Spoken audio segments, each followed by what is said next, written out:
Welcome back to Nikki's Nosh.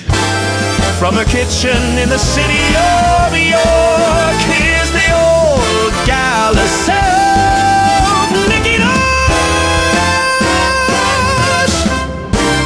Right, well, welcome back to Nikki's Nosh. You remember about a year ago, I repaired one of my fridge door shelves. So let's have a little look, see how it's doing. All right, so here's the fridge. And here we are. We've got the shelf is still here, and it's got obviously quite a lot of weight in there. Okay, so let's get it out and let's have a look at it closer up. So here's the drawer unit. Remember we did a lot of we effectively welded it with a soldering iron, and then we filled the gaps up with UV resin. Now I never tested it for water, but it's very strong. I put these little mats. You can get these for next to nothing from B&M stores and what have you. So there's the product. Now I've never tested it to see how it survived with water. Now it's not going to doesn't have to be completely waterproof, but let's see if we lose any water. So obviously it's got a fairly low lip here. So let's move that back a bit. I'm trying not to get any water over the edge, so I'm going to fill it up just to the edge here. But it wasn't really meant to be waterproof per se. But if it is going to survive, obviously we're pretty much up to the level here. There's just a tiny little bit of water there which came from the watering can. So I'm going to lift it up.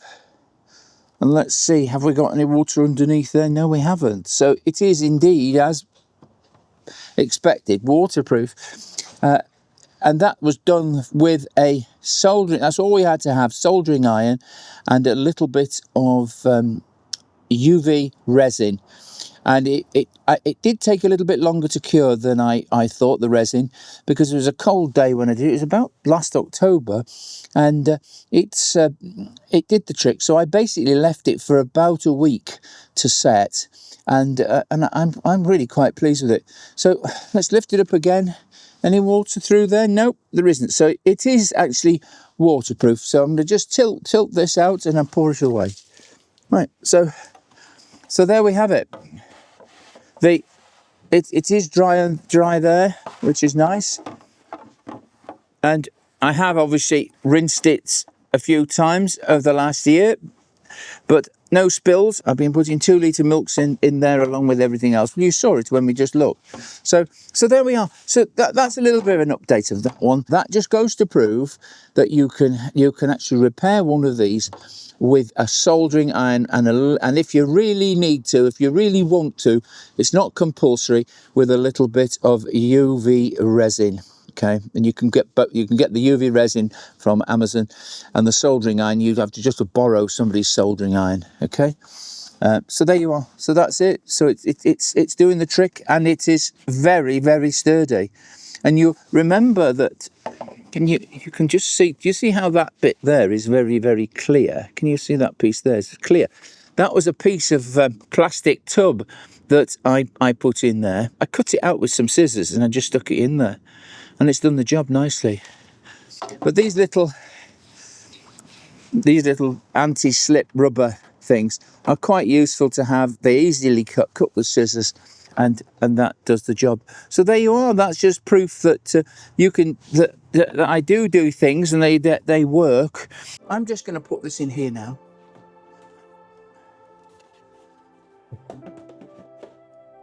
That's held in nicely, and I can put my orange juice and that's in place. If you've enjoyed it, please subscribe if you haven't already. If you have, thank you very much. Please give us a thumbs up to say that you liked the video, and that other people will then probably be told about it by YouTube. YouTube will say, well, that was an okay thing, people, it's popular, and they'll obviously show it to other people as well. So we might get a few more subscribers. And if you feel like commenting, please comment. It'd be really interesting to know if you have other ways of fixing that as well. So until the next time, from me, Nikki at Nikki's Nosh, cheers me dears. Help Nikki's Nosh to grow. Subscribe and ring that bell to know what's coming next, so don't delay. Like, comment and share, let's do it today.